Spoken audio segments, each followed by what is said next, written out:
दूसरी सुबह जमींदार, मुनीम और दो आदमी जिनके हाथ में लाठी थी, चारों लोग रामू के घर की ओर चलते हैं। जैसे ही रामू के घर के पास पहुंचते हैं तो जमींदार और दोनों लोग थोड़ी दूर रुक जाते हैं। अरे रामू भैया, बाहर निकलो, मैं पास ही के गांव से आया हूँ। जरूर, जमींदार होगा। मैं आज गेट खोलूंगा ही नहीं। मैं तुम्हारी ससुराल से आया हूँ। तुम्हारे ससुर साहब ने तुम्हारे लिए कुछ रुपए और कुछ आभूषण भेजे हैं, क्योंकि बुढ़ापे की वजह से उनसे यहाँ तक आने की नहीं बन पा रही थी, इस वजह से उन्होंने मुझे भेजा है। इतना सुन रामू के मन में लालच आ जाता है और वे फटाक से गेट खोल देता है। कहाँ है पैसे और धन?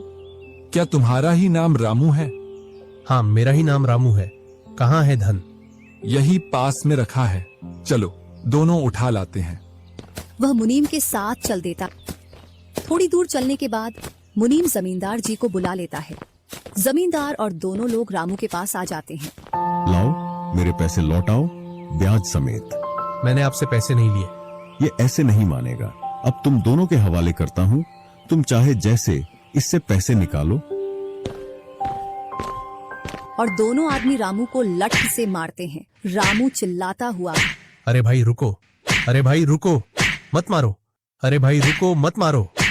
इधर वह दोनों रामू में दे लठ लठ बरसा रहे थे। तभी राजू गेट खोलकर देखता है तो रामू पर कुछ लोग लठ से वार कर रहे थे। तो वह दौड़कर उनके पास आता है और बोलता है, अरे भाई रुको। इस रामू ने आज से 5 महीने पहले मुझसे पैसे लिए थे। जब लौटाने की बारी आई तो बहाने कर रहा था। कितने पैसे हैं? 2000।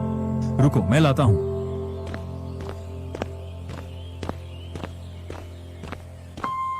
राजू रुपए लाकर जमींदार को देता है और जमींदार और उसके साथी वहां से चले जाते हैं। इधर रामू भी अपने घर में चला जाता है और राजू भी। कुछ दिनों बाद दोनों भाई अपना अपना खेत खोदने के लिए खेतों पर पहुंच जाते हैं।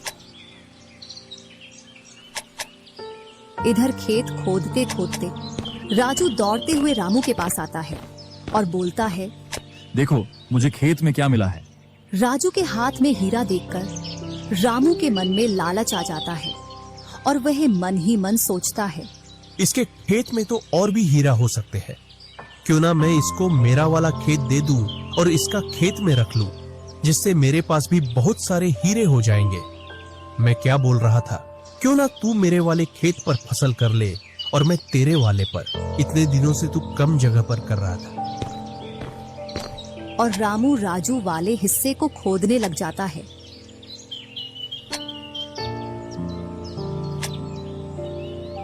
शाम तक पूरे खेत को खोद देता है, लेकिन उसे उसमें कुछ भी नहीं मिलता और थका हारा घर पहुंच जाता है। आज पूरा खेत खोद दिया, लेकिन फिर भी एक हीरा नहीं मिला, जबकि राजू ने खेत का एक कोना खोदा था, उसमें ही उसे एक हीरा मिल गया। अच्छा, आप अगर ऐसे ही मेहनत करते रहे तो एक दिन आपको भी बहुत सारे हीरे मिलेंगे। बातों ही बातों में रामू की नींद लग जाती है। तब वह बोलता है, आज जैसी नींद मुझे कभी नहीं आई। हाँ, अगर तुम ऐसे ही मेहनत करते रहे तो आपको रोज ऐसी नींद आएगी। और रामू उसे वर्ष राजू की तरह अपने खेतों में मेहनत करता है और दोनों की फसलें बराबर निकलती हैं, जिससे रामू के चेहरे पर अलग ही चमक दिखती है। एक दिन चारों लोग साथ में बैठकर खाना खा रहे थे। क्या सच में उस दिन खेत में से हीरा निकला था? हाँ भैया, निकला था ना।